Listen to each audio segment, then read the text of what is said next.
우리가 얻은 구원은 넉넉합니다. 우리가 얻은 구원은 넉넉합니다. 나 한 사람을 채워서 나를 변화시킨 이 구원은 다른 이에게까지 흘러가서 나를 변화시킨 것과 같은 그 질과 양으로 그 인생을 바꿔냅니다. 그리고 그의 존재를 바꾸고 그리고 그의 삶을 새롭게 합니다. 그런데 우리 시대의 가장 큰 슬픔은 교회와 그리스도인들이 이 구원에 대한 기대를 하지 않는다는 거예요.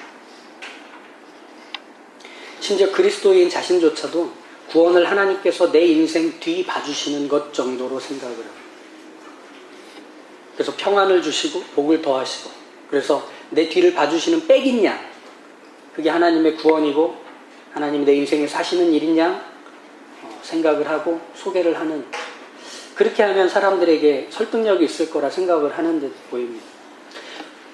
하지만 구원은 괴로움에 처한 사람이 당장 그 문제에서 뛰쳐나올 수 있게 해주는 어떤 묘수가 아닙니다.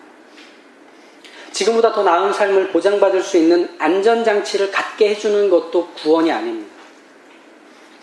그것들과 견줄 수 없을 정도로 구원은 크고 분명하고 실체입니다. 제가 사역을 하면서 가장 가슴이 터질 것 같을 때가 언제냐면 한 사람이 그리스도인이 되는 변화의 현장에 제가 있을 때입니다. 바뀌는 걸 다 보는 거죠. 하나님에 대해서, 성경에 대해서 도무지 관심이 없던 사람, 평생 자신에게만 집중되어 있고 자기를 우주의 중심에 놓고 사는 사람, 상황에 눌려서 아무것도 보이지 않으면서 하나님은 여전히 거부하는 사람들을 만나게 됩니다. 이런 사람들에게 조금이라도 기독교, 그리스도라는 그 비슷한 색채라도 내놓으면 당장 마음이 다치고 다이아몬드 같이 돼서 바늘 하나 안 들어갈 표정을 짓습니다. 그런데 점차 시간이 지나면서 이 사람이 바뀌는 걸 보게 되는 거죠. 그 사람이 바뀌는 첫 시작이 어떤 거냐면 하나님께 대한 원망입니다. 하나님께 대한 원망이 첫 시작으로 입 밖에서 탁 터져 나옵니다. 하나님은 도대체 나한테 왜 그러시냐? 하나님이 살아계시면 내가 이대로 살도록 두지 않으셔야 되는 것 아니냐? 이렇게 시작을 합니다. 근데 거기에서 빛을 보는 거예요. 왜냐하면 자기 인생에서 처음으로 하나님에 대한 존재를 인식했다는 거기 때문에, 그러니까 하나님께 대한 원망도 하나님에 대한 의식이 시작이 된 겁니다. 그러니까 이미 자신 안에 하나님에 대한 거부할 수 없는 빛이 새 들어오기 시작을 한 거죠. 그렇게 거실에 있는 코끼리 같이 입을 열어서 하나님에 대해서, 복음에 대해서 긍정적으로 얘기하지는 않지만 이미 들어와 있는 거죠. 궁금해하는 거죠. 그렇게 한 걸음씩 한 걸음씩 서서히 마음에 녹아져 내리는 걸 봅니다. 그러다가 예수 그리스도가 나의 구원자, 난 그분이 아니면 하나님을 아버지라 고백할 수 없다는 걸 자기 입으로 하게 되는, 볼 때 가슴이 막 터질 것 같습니다. 한 인생을 하나님이 그리스도인 되게 만드시는 걸 보게 하시기 때문이죠. 교회의 존재 이유는 바로 거기에 있습니다. 교회란 하나님께서 이루신 구원, 예수 그리스도께서 이루신 이 십자가의 은혜가 여전히 진짜라는 걸 증언하고 증거하는 곳이 교회입니다. 그리고 그 안에 있는 성도는 그 일을 하도록 부름받은 겁니다. 한 사람이 하나님의 은혜로 삶이 바뀌고 자신을 향한 진짜 목적을 확인하고 기쁘게 그곳을 향해 달려가게 되는 이 구원은 그 사람을 보면 진짜인 겁니다. 그렇지 않겠습니까? 나를 나보다 더 나은 사람이 되게 해주고 더 좋은 삶을 유지할 수 있도록 해주는 삶의 장신구 정도가 아니라는 겁니다. 내 삶을 전혀 다르게 바꿔놓는 거죠. 지금도 여전히 삶 속에서 구원을 또렷하게 새롭게 경험하는 한 인생이 있기 때문에 이 구원은 실체라는 걸 증거할 수 있는 겁니다. 그래서 하나님께서는 구원의 역사를 미루시거나 더디게 하실 수가 없는 겁니다. 속히 한 사람 한 사람을 구원하는 일에 하나님은 최선을 다하십니다. 하나님의 은혜와 긍휼하심이 얼마나 크고 위대한지를 한 개인과 그 인생이 사는 역사 속에서 드러내시기 위해서 하나님은 쉬지 않으십니다. 추석이 이제 되죠. 그러면 이제 밤에 큰 보름달이 하늘에 뜹니다. 그거 보면서 어떤 생각이 드십니까? 어떤 그 경이로움, 그리고 뭐랄까요? 그 자연이 주는 경탄과 황홀감을 그 달을 보면서 느낍니다. 와, 대단하다. 때가 되니 저렇게 또 큰 달이 뜨는구나. 오늘따라 달은 더 크다. 막 이런 생각들을 하지 않겠습니까? 그런데 새 하늘과 새 땅이 완성된, 지금 우리가 보게 될 그 달보다 더 완전하고 더 찬란하고 아름다운 모든 우주가 완성이 되는 때가 종말이라고 하거든요. 시간의 끝. 그런데 하나님은 그 종말을 통해 영광 받으시기를 미루시고 한 사람이 구원을 받아 하나님을 찬양하는 영광의 존재가 되는 일을 서두르신다는 겁니다. 새하늘과 새 땅이 완성돼서 하나님을 찬양하는 걸 밀어놓으시고라도 한 영혼이 변화되어 하나님의 자녀가 되게 하는 그 구원의 역사를 서둘러 하시는 것. 이게 하나님의 마음입니다. 그런데 왜 이렇게 급하고 중요한 구원이 더디게 이루어지는 것 같을까요? 우리가 우리의 자녀들, 우리 주변에 있는 가족들과 사랑하는 사람들에게 복음을 전하고 전도를 하지만 좀처럼 잘 변화되는 것 같지 않습니다. 왜 더디게 되는 것 같을까? 그리고 또 나 역시 구원을 받았지만 한 번에 이렇게 확 신앙이 자라는 것 같지 않을 때도 있습니다. 별반 다를 바 없는 일주일을 살지 않으셨습니까? 뭐 대단한 일들이 일어났습니까? 아니잖아요. 왜 하나님이 내 구원을 완성시키시는 일도 이렇게 더디게 하는 듯 보입니다. 그런데 여기서 우리가 생각해야 되는 건 하나님은 전능하시지만 기다리신다는 겁니다. 11절과 12절을 한번 보시면 모든 일을 그의 뜻의 결정대로 일하시는 이의 계획을 따라 우리가 예정을 입어 그 안에서 기업이 되었으니 이는 우리가 그리스도 안에서 전부터 바라던 그의 영광의 찬송이 되게 하려 하십니다. 모든 일을 그의 뜻의 결정대로 일하시는 이 전지전능하다는 말 아시죠? 모든 걸 알고 모든 걸 할 수 있는 능력이 있다. 전지전능이죠. 이건 마음대로 시작할 수 있고 뜻한 대로 결과 지을 수 있다는 말입니다. 이게 전지전능하다. 수필이나 그 에세이 뭐 똑같은 말이잖아요. 내가 주인공이 된 소설을 이렇게 읽어보면 비를 맞거나 비를 피하거나 우산을 들고 있는 나에 대해서 묘사를 합니다. 그죠? 뭐 비가 온다, 흠뻑 젖었다, 뭐 이런 것들로 이제 묘사가 되죠. 이걸 이제 1인칭 시점이라고 합니다. 글을 쓸 때 1인칭 시점이라고 합니다. 그런데 이런 거 말고 또 하나의 시점으로 글이 써지는 게 있습니다. 전지적 작가 시점이죠. 다 보는 겁니다. 그 작가가 모든 걸 할 수 있는 거죠. 그 책 안에서. 비를 내리게도 할 수 있고 비를 멎게도 할 수 있고 그리고 비를 맞는 주인공의 감정도 소개해 줄 수 있고 그리고 비 맞고 지나가는 행인 일의 마음까지도 다 이렇게 소개해 주는 게 전지적 작가 시점이죠. 말하자면 그런 겁니다. 모든 일을 그 마음의 원대로 역사하는 자란 전지전능하신 하나님에 대한 소개입니다. 그럼 이 전지전능하신 하나님이 하실 수 있는 건 뭐냐면 자기가 뜻한 대로 시작할 수 있고 그 뜻대로 결과를 지을 수 있다는 겁니다. 하나님만 하실 수 있다는 겁니다. 그런데 그 내 마음대로 모든 걸 하실 수 있는 분께서 기다리신다는 거예요. 이게 제일 힘든 거예요. 다 할 수 있는데 기다리는 거 얼마나 힘든지 아십니까? 원빈은 다 가졌지만 송혜교의 마음은 갖지 못하잖아요. 기다려야 되잖아요. 얼마면 되겠니? 얼마면 되겠니? 그런데 전지전능하신 하나님께서 그 힘과 권한을 가지신 채로 참고 기다리기로 하시는 겁니다. 전능하신 하나님, 모든 걸 아시는 하나님이 참고 기다리신다. 이걸 11절에서 뭐라고 말해주냐면 예정이라고 합니다. 예정. 전지전능한 하나님이 참고 기다리신다. 이걸 예정이라고 하는 겁니다. 예정이 저희 아버지 성함이어서 성경에서 나오면 저희 아버지가 자꾸 떠오르는데 이 예정이란 말은 하나님께서 우리를 사랑하시기로 작정하셨고 그래서 하나님의 자녀 삼기로 하셨고, 그래서 우리를 태어나게 하셔서 지금의 이 시간과 공간 안에서 살게 하시는 모든 것은 하나님의 능력과 지혜 가운데 있는 겁니다. 그죠? 우리가 5절에서 들었죠? 그 기쁘신 뜻대로 우리를 예정하사 예수 그리스도로 말미암아 자기의 아들들이 되게 하셨다. 이거죠. 그런데 이 예정이라는 것은 어떤 것이냐면 하나님이 이미 알고 계시고 하나님이 이미 뜻하고 계시고 하나님 안에서 이미 완성된 겁니다. 그래서 말하자면 이런 거죠.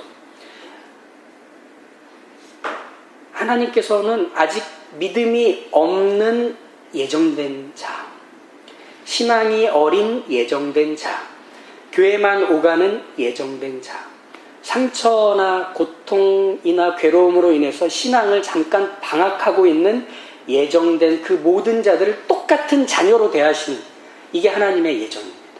이해가 되시죠? 그럼 하나님은 뭘 기다리신다는 걸까? 그건 바로 하나님의 기쁘신 뜻대로 계획된 바로 그 사람을 만드는 데 기다리시는 겁니다. 그 사람의 인생으로 오셔서 그가 살고 있는 시간과 공간과 관계 안에서 하나님은 그가 되도록 만드시기까지 기다리시는 겁니다. 공산품처럼 빡빡 찍어내는, 붕어빵처럼 빡빡 찍어내는 방식이 아니라 그 사람은 하나님 안에서 그 하나이기 때문에 그가 살고 있는 자리에서 하나님의 자녀 만들기까지 기다리시는 거죠. 하나님께서는 태어나서 자라가야 할 시간 속에서 하나님의 기쁘신 뜻을 이루시기 위해 그렇게 참고 기다리기로 하시는 겁니다. 쉬운 일이 아니죠. 쉽게 할 수 있는 일을 어렵게 하시죠. 그렇다고 하나님이 아무 일을 안 하시느냐? 아닙니다. 하나님은 하나님의 일을 하나님답게 하고 계십니다. 다만 우리의 시간에서 우리의 인생 안에 오셔서 우리가 알 수 있고 볼 수 있는 결과들을 만들어 가고 계실 뿐입니다. 우리가 알 수 있고 볼 수 있는 결과들을 만들어 가고 계십니다. 우리의 눈높이 안에서. 그럼 왜 하나님께서는 하나님이 원하시는 속도와 방식을 따라 구원하지 않으시고 하나님의 일을 사람의 시간과 그가 살고 있는 인생 안에서 하고 계실까? 그건 이런 겁니다. 우리가 사는 모든 시간 안에서, 공간 안에서, 관계 사이에서 속속들이 하나님의 자녀가 되는 은혜와 도전과 확인을 채우고 바꿔가셔야 하기 때문에. 그래서 하나님의 시간이 아닌 내 시간에서 일하시는 겁니다. 아브라함에게 하나님이 나타나셔서 본토 친척 아비집을 떠나 지시할 땅으로 가라라고 얘기하십니다. 근데 그때 우리가 생각해야 하는 건 하나님이 아브라함의 모든 걸 고려하셨다는 겁니다.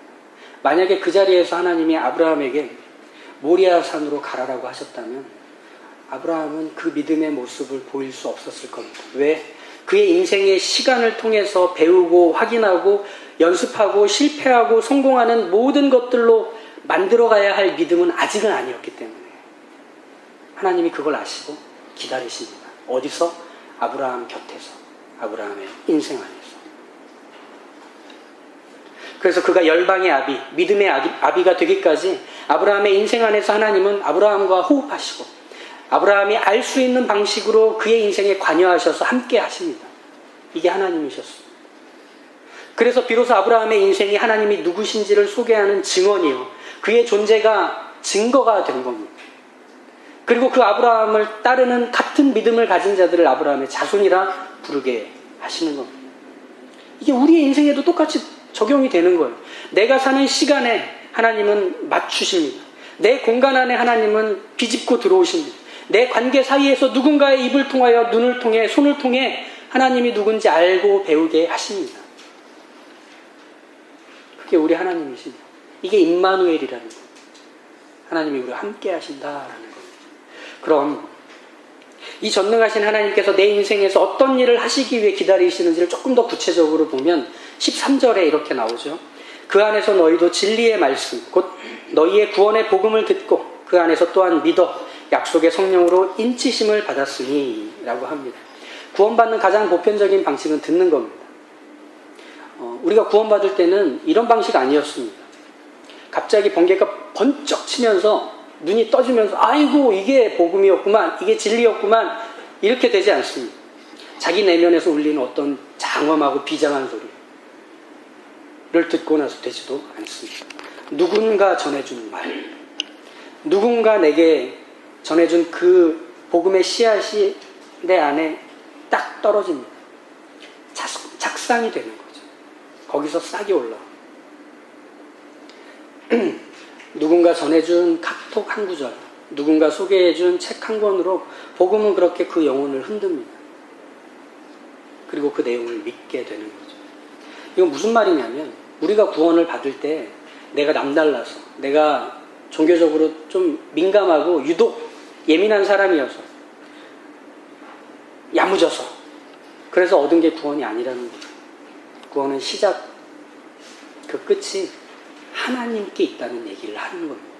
듣는 것, 내 것 아니라는 거예요. 밖에서 안으로 들어온다는 거죠. 이게 우리가 받은 구원입니다. 근데 이걸 누가 논리적으로 설명이 안 되는 거예요. 누가 말해도 그냥 믿게 된 거예요. 그냥 구원받게 된 거죠. 왜? 밖에서 안으로 들어와서 그냥 거기에 착상이 돼서 싹이 올라와서 나도 믿게 된 거죠. 그냥 팩트가 돼버린 겁니다. 이게 우리의 구원입니다. 빌립이 예수님을 만난 후에 친구 나다나엘에게 이렇게 얘기하죠.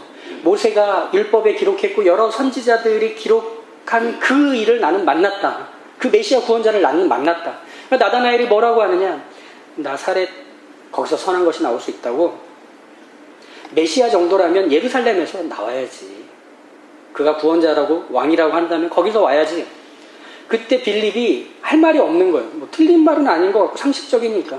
그때 뭐라고 얘기하느냐면 나에게는 이 구원자를 본 일이 진짜고 그리고 그분이 구원자라는 사실을 나도 모르게 믿게 되고 알게 됐는데 이걸 해줄 말이 없는 거예요. 뭐라고 하느냐. 와 보라. 이게 우리가 받은 구원의 팩트입니다. 예전에 그 기억나시죠? 라디오에서 계속 나와요. 정말 좋은데 설명할 방법이 없네. 그거 했던 거 기억나시죠? 그냥 들어와서 거기에 생긴 겁니다. 그래서 그게 우리를 바꿔내는 거죠. 그런데 이 구원이 우리에게 실체가 되어 우리가 그 존재로 바꿔져 가는 삶이라는 건 생각보다 참 버겁습니다. 지금 이 편지를 쓰고 있는 에베소 교회 성도들은 이방인이죠. 근데 그들이 예수를 믿어 구원을 받았어요. 근데 그들이 당면한 현실이라는 건 뭐냐면 아데미 여신을 숭배하는 에베소의 문화, 풍습, 언어, 가치관 속에서 그리스도 예수를 닮아가는 일이 시작되었다는 것. 이게 힘든 일이에요. 사도행전 19장을 보면 바울이 에베소에서 복음을 전하고 기적을 일으킨 일들에 대해 소개하고 있습니다. 그때 에베소에서 이 아데미 신상을 만들던 사람들이 모여서 바울을 잡아 죽이려고 합니다. 왜냐하면 자기들 사업에 위협이 되기 때문이죠. 사람들을 선동해서 바울을 괴롭히려고 하죠. 근데 다행히도 그 일은 마무리가 되었고 바울은 마게도냐로 떠납니다. 근데 여전히 에베소 교회 성도들은 에베소에 남아 삽니다. 그들은 위협이 되는 상황에 살아야 합니다. 믿음을 포기할 수는 없지만 그 믿음을 갖고 있다는 사실 때문에 사방에서 발음이 왜 이럽니까? 우겨싸임을 당하는 현실에 그들은 살고 있습니다. 이미 들어와 버린 믿음을 포기할 수도 없고 그렇다고 내가 살고 있는 현실이 부딪히니 어떻게 해야 될 길이 없는 거죠. 우리도 그렇습니다. 믿음을 갖고 살아가는 일이 쉽습니까? 변화된 우리의 삶이 세상과 타협이 됩니까? 좀처럼 쉽지 않습니다. 비둘기같이 온유한 것만으로는 세상에 밥이 되기 쉽습니다. 내가 교회를 다닌다는 것 때문에 사람들이 나를 가볍게 여기잖아요.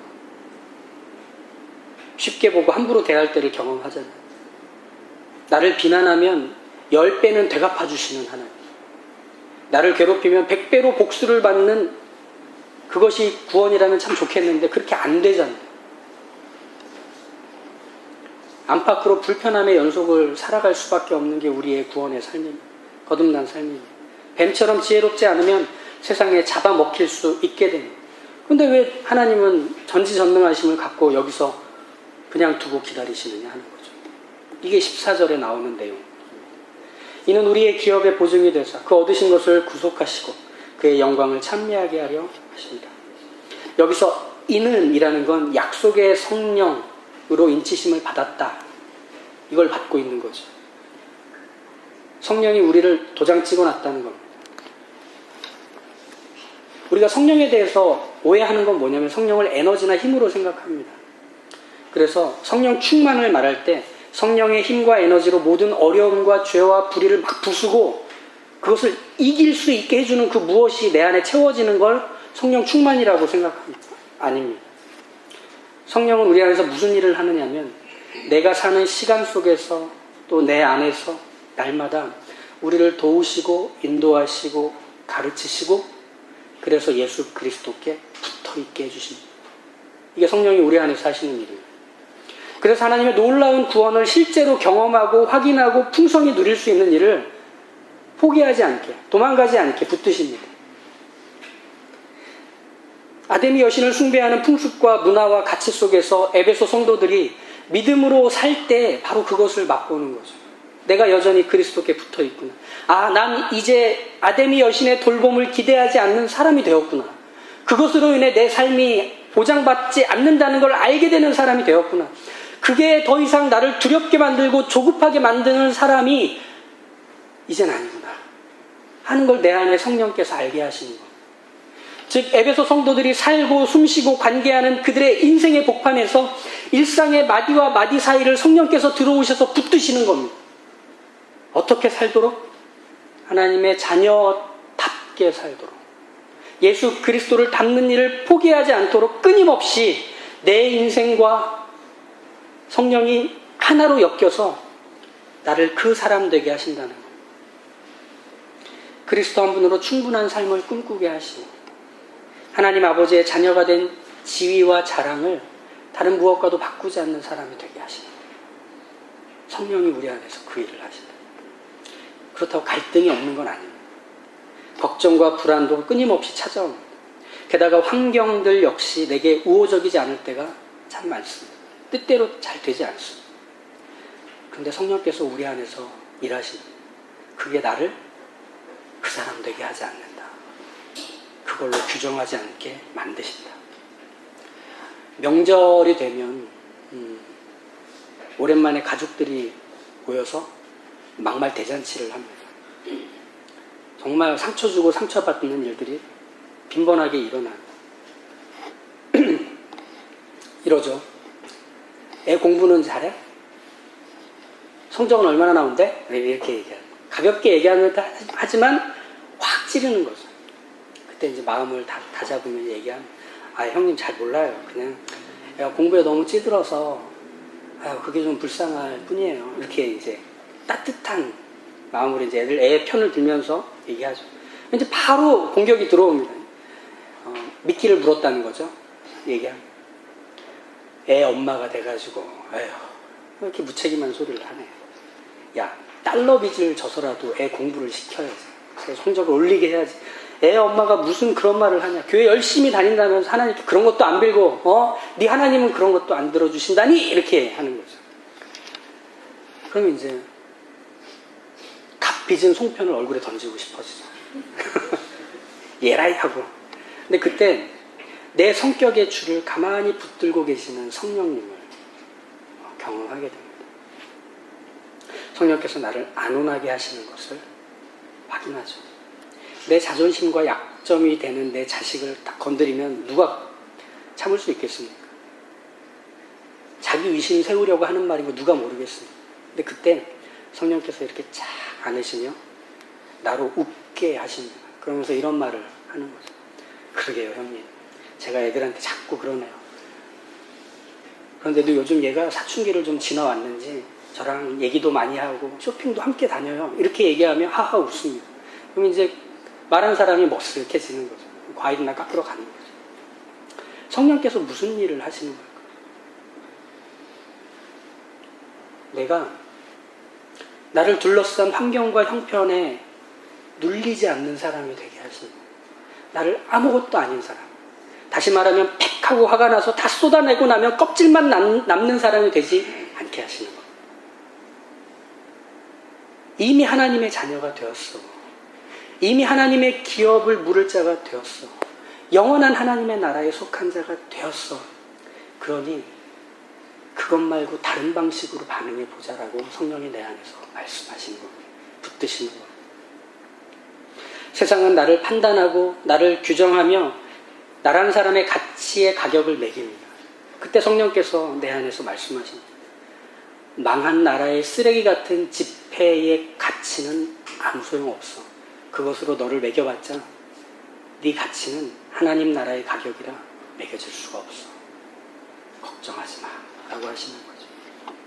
그러니 예수님의 자녀, 예수님을 닮아가는 하나님의 자녀로 사는 우리의 품격과 가치, 이 아름다움, 이걸 내 인생으로 살아내고 있다는 걸 성령께서 끊임없이 알려주시고 확인시켜 주시니 우리가 얼마나 기쁩니까?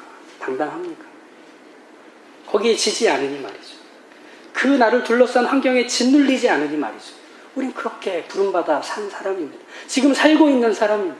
그래서 우리는 우리 안에 계신 성령님으로 말미암아 더 나은 사람이 되기 위해 설레임과 기대 속에서 하루하루를 살고 우리와 당면한 사람과 관계 속에서 그리고 그 사건과 일들 속에서 살 수 있게 되는 것. 이게 우리의 자신감이 아니겠습니까? 우리의 기쁨이 아니겠습니까? 전능하신 하나님은 우리가 그 사람 되기를 기다리시고 그리고 우리의 부족함과 약함을 끊임없이 채우시고 보완하시고 이끄셔서 우리로 그 맛을 보도록 하는 자리와 자리를 채워가십니다. 살아있는 나의 지금. 여기서만 할 수 있는 하나님의 영광을 노래할 내 인생으로 나는 거기서 빚어져 가고 만들어져 가고 있는 겁니다. 시편 118편 17절에 이렇게 고백합니다. 내가 죽지 않고 살아서 하나님의 일하심을 선포하리로다 라고 합니다. 우리의 존재가 그겁니다. 하나님이 여전히 내 인생에서 일하심을 내가 살아있는 걸로 증거하고 증명하고 증언하겠다고 얘기합니다. 영화 이보다 더 좋을 수는 없다라는 재밌는 영화가 있습니다. 괴팍한 연애소설 작가인 멜빈 등장하죠. 정말 말하는 것마다 다 어쩜 그렇게 사람들에게 상처를 주고 가슴을 찢어놓는지. 근데 이 사람이 좋아하는 여자가 있습니다. 캐롤이라는 여자죠. 근데 그에게도 그렇게 상처를 주고 괴롭히는 말들을 합니다. 그러던 어느 날 이 멜빈은 캐롤에게 이렇게 얘기합니다. 내가 당신을 보니까 꼭 들어맞는 칭찬이 하나 있어. 시큰둥하게 캐롤이 말하죠. 내게 해야 될 칭찬이 있다고요? 어디 한번 해보시죠. 나는 증오할 만큼 약을 싫어해. 증오라는 말은 거기다 써야 할 정도야. 그런데 당신과 만난 그 다음 날부터 나는 약을 먹기 시작했어. 당신은 내가 더 좋은 사람이 되고 싶게 만들어. 이렇게 얘기하죠. 유명한 대사죠. 당신은 내가 더 좋은 사람이 되고 싶게 만들어. 하나님께서 우리 안에 시작한 일의 실체가 바로 이것입니다. 내가 더 하나님의 기쁨이 되는, 하나님의 노래가 되는 인생이 되고 싶게 만드신 겁니다. 여러분이 그 일에 부름받아서 그렇게 살고 있으십니다. 놀랍지 않습니까? 그래서 우리는 이 실체가 내 것이 되었음을 기억하고 이번 명절에 한번 테스트를 해보십시오. 좋아하는 사람들뿐 아니라 소원해졌던 사람들에게도 나의 변화된 인격과 기질과 가치관과 언어와 표정이 그리스도를 닮는 것이 된 사람처럼 그렇게 표현을 한번 해보십시오. 기도하시면서 성령께서 내 안에서 도우실 겁니다. 그 말하게 하실 겁니다. 그 표정 짓게 하실 겁니다. 그 마음이 되도록 하실 겁니다. 우리가 불렀던 그 찬양과 같은 거죠. 고와 같이 버려두지 않으시고 우리를 하나님의 자녀로 그 자리와 자리에서 함께 하시기 때문에 담대하게 이번 명절 기간 동안 기도하시며 꼭 누군가에게 마음을 보여주고 싶다면 그리스도를 닮은 자다운 사랑을 담아서 한번 보여주십시오. 거기에서 하나님이 소개되실 겁니다. 우리 그걸로 되는 거 아닙니까?